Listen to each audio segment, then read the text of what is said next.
Hello everybody, welcome to Vlogtober day 12. I think I missed one vlog this week, which is fine.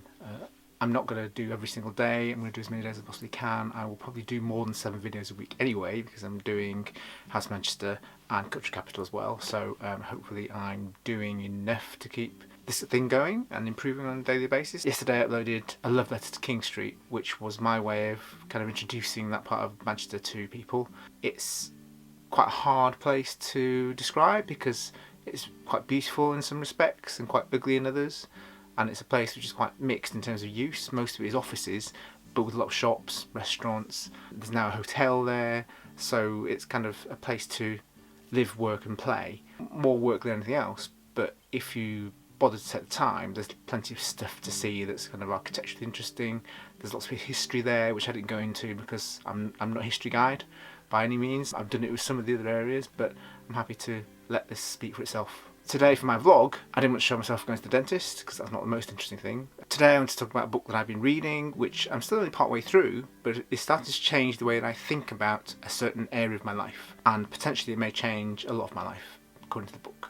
So we'll see. And the book is The Life-Changing Magic of Tidying by Marie Kondo. So most people won't know who she is, but Marie Kondo is a Japanese tidying consultant. Now, I didn't even know this thing existed. I've seen plenty of interior designers and people who are life coaches who try to fix people's lives. What she's an expert on is how tidying up your surroundings, your home, your office, will help you to tidy up your life.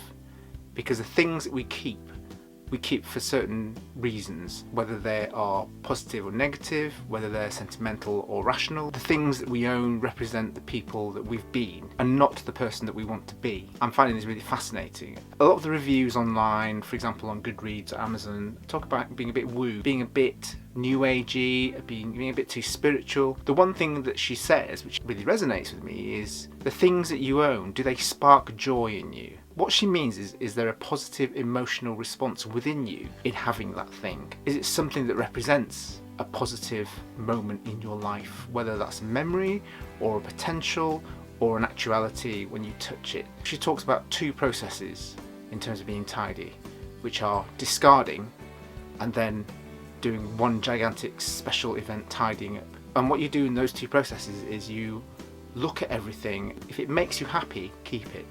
If it doesn't, then you thank it for its job and you pass it on. Most passing on is literally discarding it. She doesn't necessarily mean just throwing things away, although that'd be easy, but it would be wasteful. According to Marie Kondo, you don't keep things in your life which have no positive impact on your future. In terms of my design background, looking at how things should be at the end of the project, I think what she's saying is you need to have a vision in mind of what you want your life to be, of how you want to be as a person. She has a specific order of how you look at things within your life and discard or keep things. And she starts with clothing. And she means any kind of clothing, so anything that you wear, so hats and shoes and handbags and accessories are counted as well. So that's what I'm going to do next week, because what she suggests is you gather everything together in one room, put it on the floor. I don't know if we've got room for that, but put it together in one place, and then you go through the whole thing in one go. If you forget something and you don't go and get it and put it in the pile, it just gets discarded automatically later on because clearly it wasn't important enough to be in the pile. She does give you an exception for things in the laundry, so does that mean that I go and wash a lot of stuff? So I'm going to do that next week. I have a vision in mind of how I want my life to be, of who I want to be, of how I want my surroundings to be like.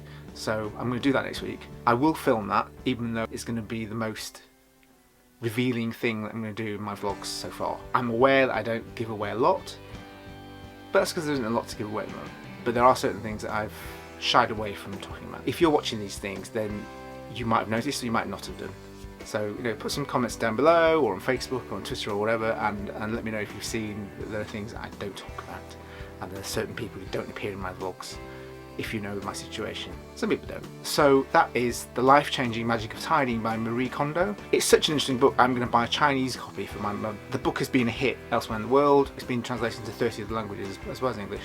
It's starting to do the rounds in Britain, the US and Australia. Even though Marie Kondo is from Japan, which is notoriously a small country with a lot of people, and everybody kind of lives on top of each other, there are some lessons within what she's talking about in her book which are really interesting, and I'm going to apply the basic tenets of it to my life and see what happens. I have a vision, I'm going to make it happen. That's as easy as it gets. That's the end of today's vlog. If you enjoyed it, hit the thumbs up, share it with your friends, and subscribe to see more of my lovely face.